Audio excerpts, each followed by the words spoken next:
بسم اللہ الرحمن الرحیم۔ نبینا محمد وعلی آلہ واصحابہ اجمعین وبعد۔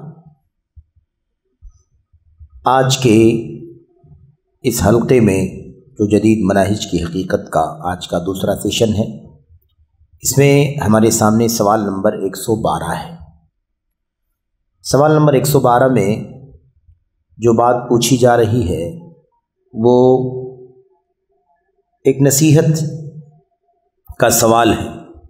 سائل کہتا ہے سنت اور اہل سنت کی تعظیم، اسے سیکھنے، اس پر عمل کرنے کی اہمیت اور بدعت اور بدعتیوں سے بغض و نفرت کے سلسلے میں کچھ نصیحت فرمائیں۔ آج ایک بہت بڑا طبقہ اس طرح کے موضوعات پر بات نہیں کرنا چاہتا کہ بات کی جائے بدعت کیا ہے، اہل بدعت کیا ہیں، بدعت کی مذمت کیا ہے، اہل بدعت کی مذمت کیا ہے، بدعتی فرقے کون کون سے ہیں، ان کے بنیادی بڑے بڑے بدعت کے جو عقائد و نظریات ہیں وہ کیا ہیں۔ اس طرح کے موضوعات پر بات کرنے سے لوگ کتراتے ہیں اور کہتے ہیں کہ اس طرح کے موضوعات پر بات کرنے سے انتشار پیدا ہوتا ہے، اختلاف پیدا ہوتا ہے۔ یہ سب موضوعات نہیں چھیڑنا چاہیے، بلکہ اصلاح کی بات ہونی چاہیے، اصلاح کا کام کرنا چاہیے۔ تو یہ آپ محسوس کریں، غور کریں کہ یہ باقاعدہ ایک مستقل طور پر ایک مومن کی اور ایک خالص ایمان والے کی فکر ہونی چاہیے کہ وہ سنت کی راہ پر ہے تو سنت کا مقام، اہل سنت کا مقام اسے سنایا جائے، بتایا جائے، تاکہ اسے حوصلہ ملے سنت پر رہنے کا، سنت پر قائم رہنے کی فضیلت اس کو معلوم پڑے تو سنت پر قائم رہنے میں اسے مدد ملے گی، کیونکہ اس کو حوصلہ ملے گا کہ الحمدللہ میں سنت کی تلاش کر رہا ہوں، سنت پر قائم ہوں، تو مجھے اللہ تبارک و تعالیٰ دنیا میں کیا دے گا، آخرت میں کیا دے گا۔ اور بدعت اور اہل بدعت کی مذمت ہونی چاہیے، اس کی اس بارے میں جو وعیدیں ہیں، جو دھمکیاں ہیں، جو اس کے اندر برائیاں ہیں، نفرتیں ہیں، ان تمام چیزوں پر بھی بات ہونی چاہیے، تاکہ دو چیزیں ہوں۔ ایک تو یہ سنت پر چلنے والا خوشی محسوس کرے کہ اللہ تعالیٰ نے مجھے بدعت سے دور رکھا ہے، بدعتیوں سے دور رکھا ہے، اور میں اللہ تعالیٰ کی فضل و کرم سے، اس کی توفیق سے بدعت اہل بدعت سے محفوظ ہوں۔ اور دوسرے جو بدعتی ہیں انہیں احساس ہو کہ وہ بدعت کی راہ پر ہیں تو وہ کتنی غلط راہ پر، اور یہ انہیں ڈانٹنے کا، تنبیہ کرنے کا، زجر کا، توبیخ کا سبب بنے کہ وہ بدعت سے توبہ کریں، سنت کی راہ پر آئیں۔ تو یہ وقت کی، ہر وقت کی، ہر دور کی سخت ضرورت ہے۔ لیکن افسوس یہ ہے کہ لوگ یہاں بھی رواداری کی بات کرتے ہیں، اس کو رواداری سمجھتے ہیں کہ بدعت کے خلاف بات کرنا اچھا نہیں ہے۔ رواداری کے خلاف، رواداری یہ ہے کہ بدعت کو نہ چھیڑا جائے، اہل بدعت کو نہ چھیڑا جائے۔ میرے بھائیوں، بدعت اور اہل بدعت کو چھیڑنا، شرک اور اہل شرک کو چھیڑنا، یا ایسے کفر اور اہل کفر پر گفتگو کرنا، یہ ان لوگوں کی برائی نہیں ہے، ان لوگوں کی خیر خواہی ہے۔ اگر کفر اور اہل کفر پر گفتگو کی جائے اور لوگوں کو سمجھایا جائے کہ کفر کتنا خطرناک ہے تاکہ لوگ توبہ کریں، رجوع کریں، تو یہ بتائیے اس کے ساتھ خیر خواہی، ہمدردی ہے کہ نہیں؟ ایسے شرک، اہل شرک کا مسئلہ ہے، اہل بدعت کا مسئلہ ہے، یا کوئی بھی گنہگار کی بات آپ لے لیں، ایک گنہگار کو اس کے گناہ سے روکنا، آگاہ کرنا، اس کے ساتھ ہمدردی ہے، اس کے ساتھ خیر خواہی ہے۔ اور اسی لیے ہر خیر کے کام کرنے والے کو ناصح کہا جاتا ہے، الدال علی الخیر کہا جاتا ہے، خیر کی رہنمائی کرنے والا، نصیحت کرنے والا۔ اس لیے یہ بہت بنیادی چیز ہے اور اس کا باقاعدہ جذبہ کوٹ کوٹ کر بھرا ہونا چاہیے ایک عالم کے یہاں، ایک علم دعوت کا کام کرنے والا، اور ایک اس مشن کا جو فرد ہے لکھنے اور بولنے والا، اس کے دل میں اس بات کا ایک اچھا جذبہ ہونا چاہیے، ایک تڑپ ہونی چاہیے کہ ایک شرک کرنے والے کو کیسے شرک سے باز کر لی جائے، باز رکھ لی جائے، ایک بدعت کرنے والے کو کیسے بدعت سے دور کر لی جائے، ایک حرام منکر گناہ کا کام کرنے والا وہ کیسے گناہ سے دور ہو جائے، تائب ہو جائے، اس کی ایک تڑپ ہونی چاہیے۔ آپ خالی اس کو محسوس کریں تو اللہ کے کلام کی آیات میں اللہ تعالیٰ نے فرمایا ہے اپنے نبی کے بارے میں کہ اللہ کے نبی ایسا لگتا ہے شاید آپ اس فکر میں کہ آپ کی قوم ایمان نہیں لا رہی ہے، آپ اپنے آپ کو ہلاک کر دیں گے. فَلَعَلَّكَ بَاخِعُ نَفْسَكَ عَلَىٰ أَلَّا يَكُونُوا مُؤْمِنِينَ فَلَعَلَّكَ بَاخِعُ نَفْسَكَ إِن لَّمْ يُؤْمِنُوا بِهَٰذَا الْحَدِيثِ أَسَفًا. ایسا لگتا ہے کہ آپ غم کے مارے کہ یہ لوگ قرآن پر ایمان نہیں لا رہے ہیں، آپ اس غم میں، اس افسوس میں اپنے آپ کو ہلاک کر دیں گے. آپ اس لیے اپنے آپ کو ہلاک کر دیں گے، ایسا لگتا ہے آپ کی فکر مندی کہ یہ ایمان نہیں لا رہے ہیں. اللہ یکون مؤمنین، یہ ایمان والے نہیں بن رہے ہیں، اس لیے آپ کیا کریں گے؟ اپنے آپ کو ہلاک کر دیں گے. تو اللہ کے نبی علیہ الصلوۃ والسلام کے یہاں اس قدر جذبہ تھا خیر پھیلانے کا اور شر سے، فساد سے، کفر سے، نفاق سے، بدعت سے دور کرنے کا، کہ اللہ تبارک و تعالیٰ فرماتا ہے کہ آپ کا کام تبلیغ کرنا ہے، آپ اتنا فکر نہ کریں کہ اپنے آپ کو ہلاک کر دیں. ایسے اللہ کے نبی کیا فرماتے ہیں مشرکوں کے بارے میں، کفر کرنے والوں کے بارے میں، کہ انا آخذ بحجوزکم عن النار، میں تمہاری کمروں کو، یعنی پیٹھ کو، کمر کو پکڑ رہا ہوں آگ میں کودنے سے، آگ میں جانے سے میں تمہاری کمر پکڑ کر کے روک رہا ہوں کہ آگ میں مت جاؤ. وَأَنْتُمْ تَتَقَحَّمُونَ فِيهَا، لیکن تم لوگ اس میں کود کر کے جانا چاہ رہے ہو. تو یہ سوچ ہونی چاہیے. تو اہل بدعت کے خلاف اگر کوئی بات کرتا ہے، نفس پرستوں کے خلاف بات کرتا ہے، یہ اس کی ہمدردی ہے. کوئی کہے کہ آپ کو کیا پڑی ہے، تو اس کا جواب یہ ہے کہ اللہ کا دین، اللہ کی کتاب، نبی کی سنت میں اس کی تلقین ہے، اس کی تائید ہے، اس کا حکم ہے. اس فکر مندی اللہ کے دین پر عمل کرنے کا حصہ ہے. آپ کے کہنے سے ہم چھوڑ دیں گے، آپ کے کہنے سے ہم باز آ جائیں گے، یہ کیا کوئی سمجھوتے کا مسئلہ ہے یا کوئی آپس میں تال میل بنا لینے کا مسئلہ ہے کہ آپ کہیں تو بولیں، آپ کہیں تو نہ بولیں؟ یہ اللہ کا دین ہے. اللہ کا دین خیر پھیلانا اور شر سے باز رکھنے کی کوشش کرنا، یہ اللہ کے دین کی اور دین کی چیز ہے، اور جو اس کے اہل ہیں ان کی ذمہ داریوں میں سے ایک بنیادی ذمہ داری ہے. یہاں پر صاف لفظوں میں یہ پوچھا جا رہا ہے، بتائیے اللہ کے نبی سنت اور اہل سنت کے مقام اور ان کے مرتبے کے سلسلے میں، اور بتائیے شیخ صالح فوزان سے بتائیے بدعت اور اہل بدعت کے سلسلے میں ان کی مذمت کیا ہے اور ان کے بارے میں کیا کچھ باتیں بتائی گئی ہیں. آپ ہمیں نصیحت کیجیے تاکہ ہم ویسے ہی سنت اور اہل سنت کے ساتھ اور بدعت اور اہل بدعت کے ساتھ رہن سہن کریں، بود باش کریں، معاشرت رکھیں. جواب: شیخ صالح فوزان کہتے ہیں ہم اپنے آپ کو اور اپنے بھائیوں کو جس بات کی وصیت کرتے ہیں وہ یہ ہے کہ اللہ کا تقوی اختیار کریں. تو ابھی تقوی کی وصیت، اس پر حاشیے میں تفصیلات آ رہی ہیں کہ تقوی کی وصیت کتنی بنیادی وصیت ہے. اس ساری انسانیت کو اللہ تعالی کی وصیت ہے، اگلے پچھلے سب کو اللہ کی طرف سے اس بات کی تاکید ہے کہ سب کیا کریں؟ اللہ کا تقوی اختیار کریں. یعنی ایسا ایمان، عقیدہ، عمل، سلوک رکھیں کہ اس کی بنیاد پر اللہ تعالیٰ اپنے فضل و کرم سے بندوں کو جہنم کی آگ سے بچائے. ایسا ایمان، ایسا عقیدہ، ایسا عمل، ایسا سلوک جو رکاوٹ بن جائے مجھ کو، آپ کو جہنم میں داخل ہونے سے. تقوی کا معنی کیا ہے؟ وہ ایمان، عقیدہ، عمل، سلوک، منکرات اور حرام سے اپنے آپ کو بچانا جو رکاوٹ بن جائے، دیوار بن کے کھڑا ہو جائے ہمارے اور جہنم کی آگ کے درمیان. معنی ہے تقوی. تو تقوی اختیار کریں، سلف صالحین کے منہج پر مضبوطی سے کاربند رہیں. سلف صالحین کے منہج پر کاربند رہیں. یہی جماعت اہل حدیث کا مشن ہے، یہی سلفیت کا مشن ہے.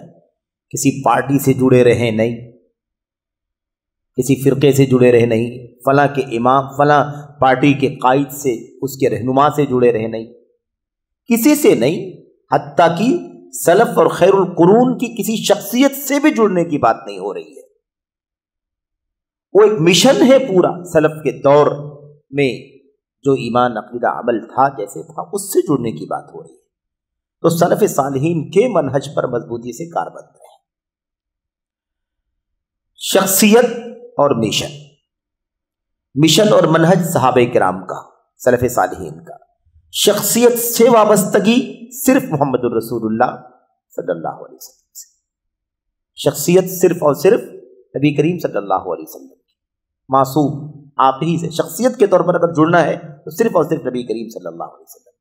اور پھر اس کے بعد اللہ کے نبی علیہ السلام کے صحابہ ہیں وہ صحابہ، پورا صحابہ کرام رضوان اللہ تعالی علیہ اجمعین نے سب نے کیا کچھ اللہ کے نبی سے قرآن، سنت، عمل، قول، فعل، تقریر کیا کچھ سیکھا اس راستے پر. شخصیت نہیں کہ ایک شخصیت ابو بکر کو ہم پکڑ لیں، عمر کو آپ، فرق نہیں ہے لیکن پھر بھی شخصیت پرستی نہیں ہے دین اسلام کے اندر. ابو بکر صدیق کا جو منہج ہے وہی عمر بن خطاب کا منہج ہے، وہی عثمان غنی کا منہج ہے، وہی علی بن ابی طالب کا منہج ہے، وہی طلحہ، زبیر، ابن مسعود، ابن عباس کا منہج. کوئی فرق نہیں ہے لیکن پھر بھی شخصیت پرستی رہی دین اسلام کے اندر. میری اللہ کے نبی علیہ السلام کی شخصیت میں صرف نبی کریم صلی اللہ علیہ وسلم، مقابل میں کوئی شخصیت لائی نہیں جا سکتی ہے. کوئی بھی شخصیت قابل اتباع صرف اور صرف محمد الرسول اللہ صلی اللہ علیہ وسلم کی. اگر شخصیت کے مقابلے میں شخصیت بڑی سے بڑی لائی جائے تو بھی قابل اتباع نہیں، چاہے وہ اللہ کے نبی کے مقابلے میں موسیٰ علیہ السلام کیوں نہ ہو، عیسیٰ علیہ السلام کیوں نہ ہو. شخصیت پرستی سے دور کرنے کے لیے یہ باتیں نبی کریم صلی اللہ علیہ وسلم نے فرمایا. موسیٰ بھی زندہ ہوتے تو میری اتباع کرتے. اس لیے یہ معاملہ ایک دم مفروغ بن ہوا، یعنی یہ ختم ہے، فائنل. شخصیت پرستی ہے ہی نہیں، ایک ہی شخصیت ہے، الا رسول اللہ. اسی لیے شیخ الاسلام ابن تیمیہ رحمۃ اللہ نے بڑی تفصیل سے لکھا ہے کہ اہل الحدیث جو ہیں لا یتعصبون لأحد الا لرسول اللہ، کسی شخصیت کا تعصب کرتے ہی نہیں ہے سوائے رسول صلی اللہ علیہ وسلم. ان کا کوئی امام نہیں، ان کا کوئی پیشوا نہیں ہے جن کی طرف وہ رجوع کرتے ہوں سوائے رسول کریم صلی اللہ علیہ وسلم. یہ امتیاز ہے اہل الحدیث کا. بقیہ اس کے بعد آپ سے جو روشنی امت کے اندر آئی ہے وہ پہل روشنی صحابہ کرام میں آئی. تو ان کا پورا دستور، ان کا پورا منہج کیا ہے، یہ ہمارے لیے آئیڈیل ہے. جبکہ افراد صحابہ کے منہج میں اختلاف نہیں ہے. بعض فقہی مسائل میں، اجتہادی مسائل میں اختلافات ہیں، اس میں کوئی شک نہیں ہے، لیکن اصل اصولوں میں کوئی اختلاف نہیں.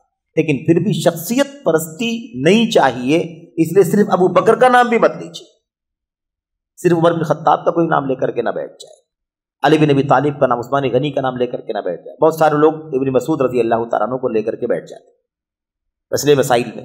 ابن مسعود رضی اللہ تعالیٰ عنہ بڑے فقیہ تھے. ابن مسعود رضی اللہ تعالیٰ عنہ کا علم اور ان کی فقاہت اور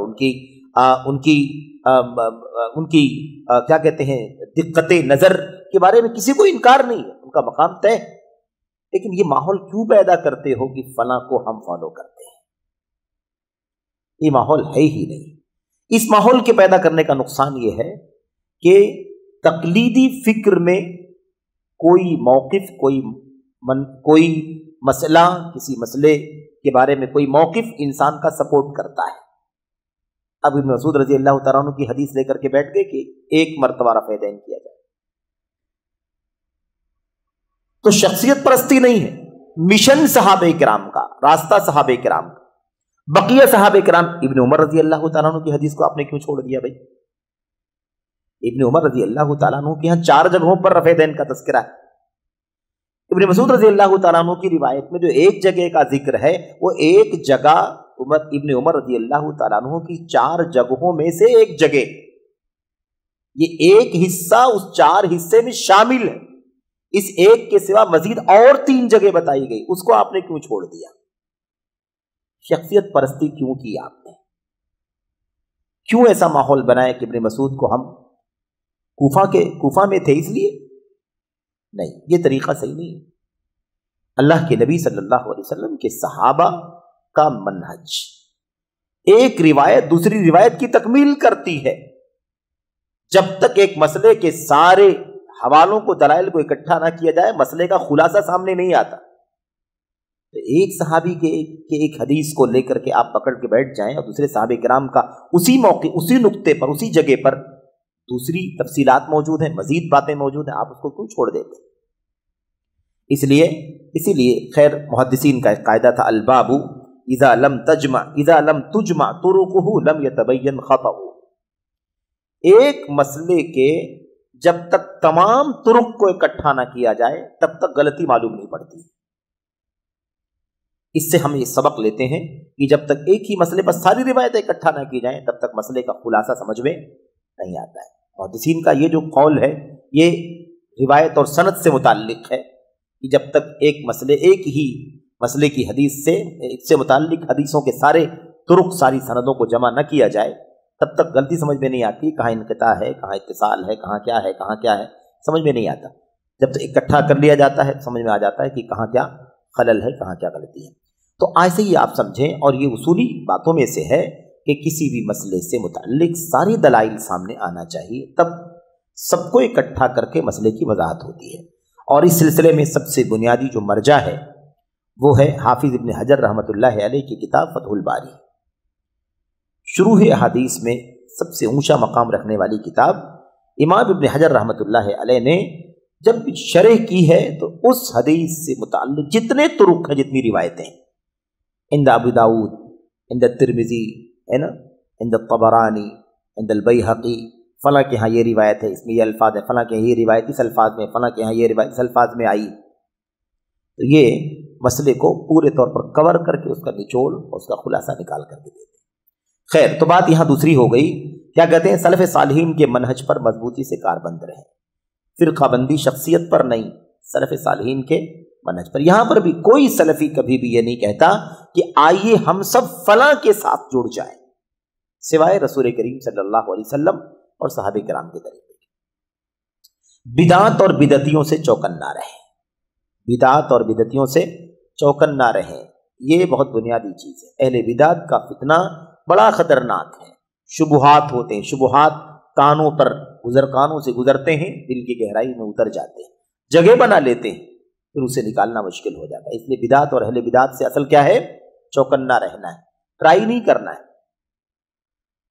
کرنا ہے کہ چل کر کے دیکھتے ہیں، ہمیں بھی بہت معلومات ہے، دیکھتے ہیں کہ کیا بولتا ہے وہ، ذرا سنے تو صحیح، تو سنتا ہی نہیں ہے، مان بھی لیتا ہے، شکار کرنے جاتا ہے، شکار ہو کر کے ان کا بن جاتا ہے۔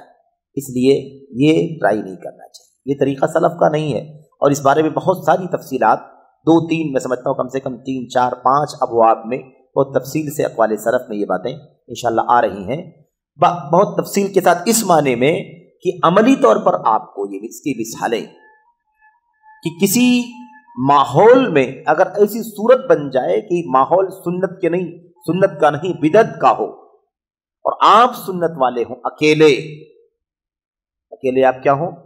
سنت والے ہوں، تو آپ کے لیے ایسی پوزیشن میں، ایسی صورت حال میں بھی کیا ان کو جانے، ان کی باتیں سننے اور سمجھانے کے لیے اجازت ہے یا نہیں؟ تو اس طرح کے حالات میں بھی آپ کا کام یہ نہیں ہے، ابھی آپ ان کی فکر مت کریں کہ ان کو بدعت سے نکالیں گے، ابھی آپ اپنی فکر کریں کہ آپ اپنی سنت پر استقامت کیسے کریں گے۔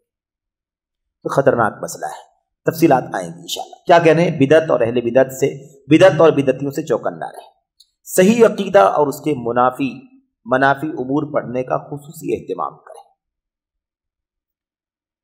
آ رہی بات سمجھ میں نا؟ صحیح عقیدہ اور اس کے منافی امور، صحیح منہج اور جدید مناہج پڑھنے کا بھی اہتمام کریں۔ شیخ صالح فوزان کیا کہہ رہے ہیں؟ صحیح عقیدہ بھی پڑھیں اور صحیح عقیدے کے منافی امور جو ہیں، اس کے خلاف جو ہیں وہ بھی جانیں، عقیدے توحید بھی جانیں، اور شرک اور الحاد اور تحریت اور ہے نا جتنے بھی انحراف کے عقیدے ہیں، ضلالتیں ہیں، عقیدے کی ضلالتیں، انکار صفات ہے، تعویل اسماء ہے، تعویل صفات ہے، یا مثال تفویض، جتنے بھی، ان سب کو بھی جاننا ضروری ہے تاکہ ہم ان میں پڑھ نہ جائیں۔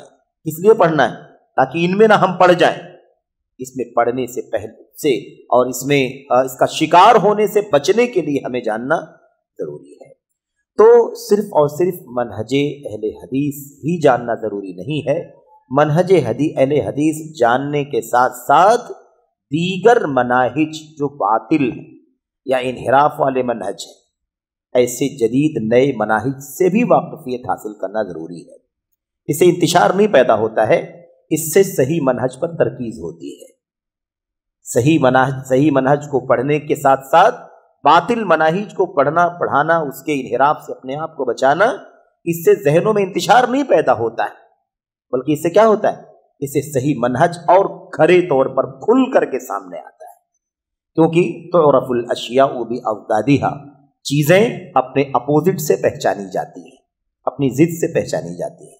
توحید کو صحیح معنوں میں جاننے کے لیے شرک کی باریکیاں بھی جاننا ضروری ہے، سنت کو صحیح معنوں میں سمجھنے کے لیے بدعات کی باریکیوں کو جاننا ضروری ہے، اور اسلام کو صحیح معنوں میں جاننے کے لیے جاہلیت کو جاننا ضروری ہے۔ جب تک جاہلیت کو نہیں سمجھیں گے، صحیح معنوں میں اسلام کا پیغام کیا ہے نہیں سمجھیں۔ اسی بات کو حضرت عمر بن خطاب رضی اللہ تعالیٰ عنہ نے کہا تھا کہ انہ ينقض الاسلام عروة عروة اذا نشأ فی الاسلام من لم يعرف الجاہلیہ، جب اسلام میں ایسے لوگ پروان چڑھیں گے، پیدا ہوں گے، پرورش پائیں گے جنہوں نے جاہلیت نہیں جانا ہے، تو اسلام کی کڑیاں ایک ایک کر کے ٹوٹتی چلی جائیں گی، کیونکہ جانا ہی نہیں کہ اسلام کس کے اپوزیشن میں آیا ہے، اسلام کیا کیا ختم کرنے کے لیے آیا ہے دنیا میں۔ اس لیے ضروری ہے کہ صحیح اسلام کو سمجھنے کے لیے جاہلیت بھی جانیں۔ اچھا، اسلام کو صحیح معنوں میں وہی لوگ سب سے پہلے جان سکے جنہوں نے اسلام سے پہلے جاہلیت بھی دیکھا تھا۔ یہی اسلاف کی، سلف امت کی اتباع کرنے کے اسباب میں سے ایک سبب ہے۔ سلف کی اتباع ضروری ہے، سلفی کی پیروی ضروری ہے، سلفی کے نقش قدم پر چلنا ضروری ہے۔ کیوں سلف کا راستہ ہی ضروری ہے؟ اب اس کیوں کے جوابات تو کئی ایک ہے، 10-20 پوائنٹ میں اس کے جوابات ہیں، اور بھی اس کا ایک بہت بنیادی نقطہ کیا معلوم ہے آپ کو؟ اس کا ایک بنیادی نقطہ یہی ہے، سلف کے راستے کی پیروی کرنا اس لیے ضروری ہے کہ سلف نے اسلام کو دیکھا، اسلام سے پہلے جاہلیت کو دیکھا تھا، اس لیے ان سے زیادہ کوئی نہیں جان سکتا کہ اسلام کیا کیا مٹانے کے لیے آیا تھا۔ جب نہیں جانیں گے کہ کیا کیا مٹایا ہے اسلام نے آ کر کے، تو آج اگر وہ فتنے پھر سے آئیں گے تو اس کے دام میں پھنس جائے گا۔ اس لیے مسائل جاہلیت کے جب آپ پڑھیں گے، شیخ الاسلام محمد بن عبد الوہاب رحمۃ اللہ علیہ کی جو کتاب ہے مسائل الجاہلیہ التي خالف فیہا النبی صلی اللہ علیہ وسلم اہل الجاہلیہ، جب آپ اس کو پڑھیں گے، میں سمجھتا ہوں کہ کچھ 128 کے قریب مسائل اس کے اندر ہے جاہلیت کے، آپ جب پڑھیں گے تو آپ سوچیں گے کہ جاہلیت کے مسائل پڑھ رہے ہیں کہ حاضریت کے مسائل پڑھ رہے ہیں۔ آپ کو یقین نہیں آئے، سارے مسائل آج موجود ہیں، ایک ایک مسئلہ آج بھی ایسے ہی موجود ہے جو جاہلیت میں تھا، سارے مسائل، اور بلا مبالغہ آپ جائیں کتاب اٹھا کر کے دیکھیں، اس کی فہرست صرف نظر ڈال کر کے دیکھیں، آپ کو لگے گا کہ سارے مسائل تو آج موجود ہیں۔ تو یہ بہت بنیادی چیز ہے۔ تو یہ جو نقطہ ہے نا اس کے اندر کہ صحیح عقیدہ اور اس کے منافی امور پڑھنے کا خصوصی اہتمام کریں۔ اب آپ جدید مناہج آپ پڑھ رہے ہیں، یعنی منہج سلف، منہج اہل حدیث، منہج صحابہ، اور منہج صحابہ کے بعد جو نئے راستے نکلے ہیں اور جو منہج صحابہ سے ہٹے ہوئی ہیں اس کو بھی آپ پڑھ رہے ہیں۔ آپ سلفیت پڑھ رہے ہیں، خارجیت بھی پڑھ رہے ہیں، اس کی حقیقت جان رہے ہیں، عقلانیت بھی پڑھ رہے ہیں، اس کی حقیقت جان رہے ہیں، اعتزال پڑھ رہے ہیں، وہ بھی اس کی حقیقت جان رہے ہیں، صوفیت پڑھ رہے ہیں، اس کی حقیقت جان رہے ہیں، اور جتنے بھی راستے ہیں نئے گنانے کی نہ ضرورت ہے اور نہ گنا سکتے ہیں، بہت سارے راستے ہیں۔ تو اس کو آپ جب پڑھ رہے ہیں تو آپ کو سلفیت، کھری سلفیت ایک دم شیشے کی طرح کھل کر کے آپ کے سامنے آ رہی ہے کہ سلفی ہے یعنی خارجی نہیں ہے، سلفی ہے یعنی رافضی نہیں ہے، سلفی ہے یعنی صوفی نہیں ہے، سلفی ہے عقل پرست نہیں ہے، سلفی ہے اس کا مطلب اعتزالی نہیں ہے، سلفی ہے اس کا مطلب اپنی لاجک کی بنیاد پر سنت اور نبی کے صحابہ کے خلاف زبان کھولنے کی اجازت۔ تو سلفیت کو صحیح معنوں میں جاننے کے لیے سلفیت کے مخالف نئے راستوں کو بھی جاننا ضروری ہے۔ اب آج بہت سارے ہمارے لوگ کہتے ہیں کہ نہیں جدید ان فرقوں کو، ان فتنوں کو پڑھنے کی ضرورت نہیں ہے، نوجوانوں کو یہ سب بتانے کی بھی ضرورت نہیں ہے، نوجوانوں کو چاہیے کہ وہ قرآن کا ترجمہ پڑھیں، وہ حدیثیں پڑھیں، بلوغ المرام پڑھیں، احکام کی کتاب، عقیدے کی کتاب پڑھیں، اس کا ترجمہ پڑھیں، عربی زبان سیکھیں وغیرہ۔ ان کو یہ سب باتیں جو جدید عقائد کی ہیں باطل، جدید مناہج کی ہیں باطل، ان فرقوں اور ان فتنوں میں اور ان کے مسائل، ان کے انحرافات اور ان کی ضلالتیں، گمراہیاں، ان تمام چیزوں کو بتانے کی ضرورت نہیں ہے، اس سے نوجوانوں کے ذہنوں میں انتشار پیدا ہوتا ہے۔ انتشار نہیں پیدا ہوتا ہے، اس سے صحیح منہج اہل حدیث پر، صحیح سلفیت پر ارتکاز پیدا ہوتا ہے۔ یعنی کیا مطلب؟ ایک دم ترکیز ہوتی ہے، ایکسپٹ وہ جانتا ہے کہ سلفی منہج کیا ہے۔ تو یہ بھی ایک طرح کا شبہہ ہے، اور جدید راستوں سے آگاہ کرنا یہ سلف کا طریقہ تھا۔ اور یہ بات بار بار آ چکی ہے کہ قرآن کریم میں اللہ نے جہاں فرمایا ہے کہ راہ راست پر چلو، صراط مستقیم پر، وہیں یہ بھی فرمایا ہے کہ دیگر راستوں پر نہیں چلو، ہے کہ نہیں؟ وَأَنَّ هَذَا صِرَاطِي مُسْتَقِيمًا فَاتَّبِعُوهُ، اس صراط مستقیم ہے، اس پر چلو۔ کافی تھا کہ نہیں کافی تھا؟ لیکن اللہ نے کیا فرمایا؟ وَلَا تَتَّبِعُوا السُّبُلَ، دوسرے راستوں پر نہیں چلو۔ تو دونوں جاننا ضروری ہے کہ یہ راستہ صحیح ہے، اس پر چلنا ہے، اور اس کے علاوہ یہ راستے فلاں فلاں راستے ہیں، یہ باطل ہیں، اس سے بچنا۔ ایک دم ایسے ہی سلف امت ایسے ہی چلتے رہے، ایسے ہی چلتے رہے، اور یہ تسلسل ہے، امتداد ہے اسی راستے پر چلنے والوں کا۔ یہ دیکھیے شیخ صالح فوزان سے نصیحت کے لیے پوچھا گیا، نصیحت کیجئے سنت اہل سنت اور بدعت اہل بدعت کے بارے میں، صاف کہتے ہیں صحیح عقیدہ اور اس کے منافی امور کو اچھی طرح سے سیکھیں، پڑھنے کا خصوصی اہتمام کریں۔ اگر ہم صحیح عقیدہ پڑھ لیں گے، اس کے علاوہ جو باطل عقائد ہیں اس کی باریکیاں نہیں سمجھیں گے، تو کبھی لا علمی میں غیر شعوری طور پر وہ چیز ہمارے یہاں داخل ہو جائے گی۔ ہم یہ نہیں سمجھیں گے کہ اس کے خلاف یہ بھی ہے، اس سے بچنا چاہیے۔ ہم اس کو سمجھیں گے کہ یہ تو شامل ہے، اس کے اندر گنجائش، اس سے کہاں منع کیا گیا اس کے اندر؟ تو تعرف الاشیاء باضدادها، چیزوں کو اس کی ضد سے، اس کے اپوزٹ سے پہچانا جاتا ہے۔ تو یہ بہت زیادہ ضروری ہے۔ ان علماء سے علم حاصل کریں جو اپنے علم اور عقیدے میں معتبر اور قابل اعتماد ہیں۔ میرے بھائی، یہ تو بہت پیاری نصیحت ہے، بہت بڑی نصیحت ہے، سمجھ رہے ہیں؟ بہت بڑی نصیحت ہے، اور یہ نصیحت عین نبی کریم صلی اللہ علیہ وسلم کی حدیث کی ترجمانی ہے۔ آپ نے کیا فرمایا؟ مجھے اپنی امت پر سب سے زیادہ جن لوگوں کا ڈر ہے وہ گمراہ کرنے والے مولویوں کا ہے، گمراہ کرنے والے پیشواؤں کا ہے، مس گائیڈ کرنے والے قائدین کا ہے۔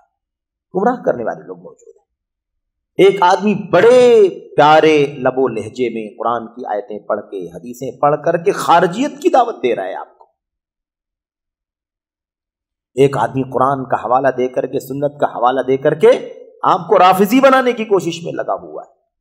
ایک آدمی بڑا ذہین فتیم ثابت کر کے اپنے آپ کو قرآن و سنت میں کیڑے نکال کر بہت ساری حدیثوں اور آیتوں کو ٹکرا رہا ہے، ٹکراؤ پیدا کر کے آپ کو سمجھا رہا ہے کہ نہیں، یہ حدیث تو نہیں مان سکتے کیونکہ یہ ٹکراؤ پیدا کرتی ہے قرآن سے۔ قرآن و سنت میں ٹکراؤ ہو جائے تو قرآن لے لیا جائے گا، سنت کو چھوڑ دیا جائے گا۔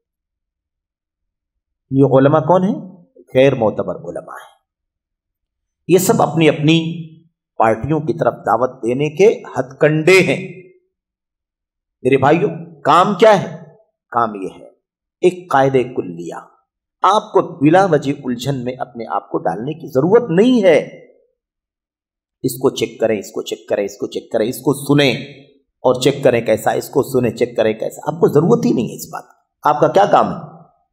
آپ کا کام یہ ہے کہ جو صرف معتبر ہیں انہی کو سنیں، غیر معتبر لوگوں سے آپ کو بلا وجہ پنجہ آزمائی کرنے اور آپس میں ایک دوسرے کا جائزہ لینے، پتہ لگانے کی ضرورت ہی نہیں ہے میرے بھائی۔ جو ایک دم معتبر ہیں اور اپنے علم اور منہج کے اعتبار سے ان کا اعتبار ایک دم واضح ہے، آپ ان سے وابستہ ہو جائیں، یعنی ان کو ان سے سنیں، علم حاصل کریں۔ ایک شخص ایسا جو لوگ کہہ رہے ہیں کہ بڑا اچھا ہے، لوگوں کے کہنے پر بھی نہ جائیں، اس کے لیے بھی کہنے والے معتبر ہوں، یہ ضروری ہے۔ آدمی کا منہج و عقیدہ میرے آپ کے بیان کرنے سے نہیں ہو جاتا، میرے بولنے کے لیے بھی کوئی مستند ہونا چاہیے۔ وہ شخص اپنی زبان سے جو کچھ بولتا ہے معروف ہے اپنے صحیح منہج سے، وہ جو کچھ لکھتا ہے معروف ہے اپنے منہج کی سلامتی سے۔ یہ بنیادی چیز ہے۔ ایسے بہت سارے واقعات ہو جاتے ہیں بسا اوقات کہ آدمی حسن ظن رکھتا ہے، یہ کہتا ہے کہ ایسی کوئی چیز انحراف کی کبھی بولتے ہوئے نہیں سنا گیا، انحراف کی چیز لکھتے ہوئے نہیں دیکھا گیا، یہ کافی نہیں ہے۔ یہ کافی نہیں ہے، کیونکہ یہ کیا ہے؟ یہ تامیہ ہے۔ تامیہ کا مطلب ابھی عربی لفظ ہے، اس کا مطلب ہوتا ہے اندھیرے میں رکھنا، ان نون ہے، غیر معروف ہے، اس کا باطل بولنا معروف نہیں ہے، یعنی یہ نہیں معلوم ہے کہ وہ باطل بولتا ہے، باطل لکھتا ہے، لیکن یہ معلوم ہونا ضروری ہے کہ وہ حق لکھتا ہے، حق بولتا ہے، اور حق لکھنے حق بولنے سے معروف ہے دنیا کے اندر، ساری دنیا جانتی ہے کہ وہ جو لکھتا ہے وہ حق لکھتا ہے، جو بولتا ہے وہ حق بولتا ہے۔ تو یہی کافی نہیں ہے کہ فلاں ٹھیک ٹھاک ہیں، فلاں صاحب بہت اچھے ہیں، کوئی چیز ایسی سننے دیکھنے میں نہیں آئی ہے جو خلاف منہج صحیح، منہج سلف، خلاف منہج سلف چیز دیکھنے میں نہیں آئی ہے تو منہج سلف کی کھلی ترجمانی کرنا دیکھنے میں آنا چاہیے، اسے معروف ہونا چاہیے۔ اسی لیے امت کے علماء، خاص طور پر شیخ الاسلام ابن تیمیہ رحمۃ اللہ علیہ، ابن قیم رحمۃ اللہ علیہ نے اپنی کتاب اعلام الموقعین کے اندر کیا لکھا ہے؟ جو اپنے علم سے، اپنی منہج سے امت میں معروف ہو وہ علماء کہے جائیں گے۔ علماء کون کہے جائیں گے؟ جو اپنے علم سے، جو اپنی بصیرت سے، جو کتاب و سنت کی فقہ سے امت کے اندر معروف ہو، استفادہ عامہ حاصل ہو، ایسے علماء سے علم حاصل کیا جائے۔ قاعدہ کلیہ بننا چاہیے، ورنہ آدمی الجھنوں سے نکلے گا نہیں، اس کا سنتا ہے، اس کا سنتا ہے، اس کا سنتا ہے، کنفیوز ہوتا ہے، ایسے لگتا ہے کہ ٹھیک بول رہے ہیں، ٹھیک بتا رہے ہیں، ٹھیک لکھ رہے ہیں، لیکن کچھ دنوں کے بعد پردے ہٹتے ہیں تو پتہ چلتا ہے کہ معاملہ صحیح نہیں ہے۔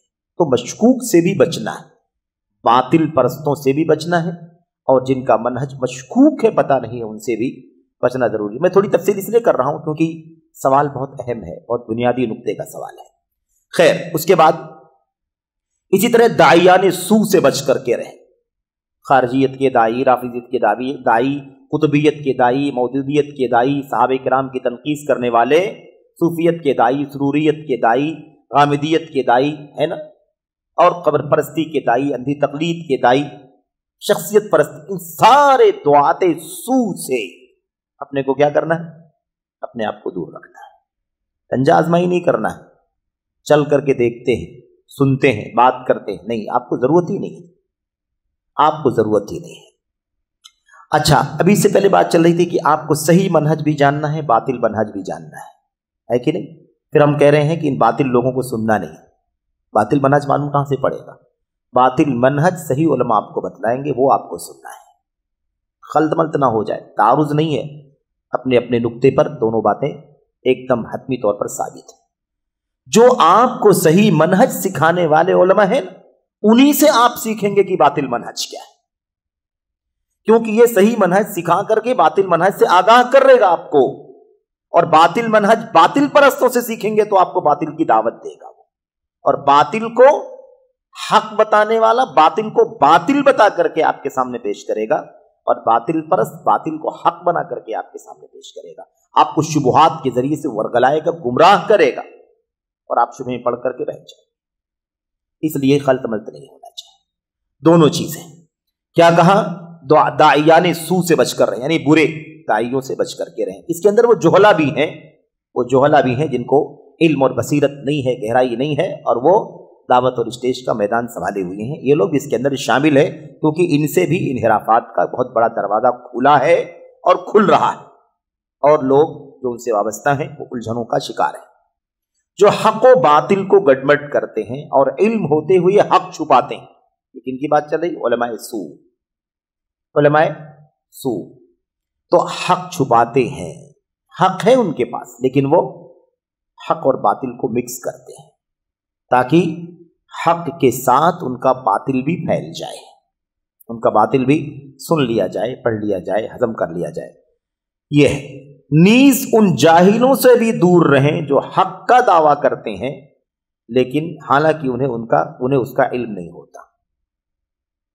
یہ نصیحتیں، ایک ایک جملہ اتنا قیمتی نصیحت ہے، یہ سب ترجمانی ہے اللہ کے نبی کی حدیثوں کی، آیات کی، احادیث کی، سلف امت کے اقوال کی ترجمانی ہے، جو اپنی جواب کے ضمن میں شیخ صالح فوزان سے ڈھال کر کے ہم کو آپ کو بتلا رہے ہیں۔ اچھا، تو ہو گئی بات نا، جاہلوں سے بھی دور رہیں، جہلا ہیں یہ، جن کو حقیقت میں علم نہیں ہوتا ہے اور وہ باتیں کرتے ہیں۔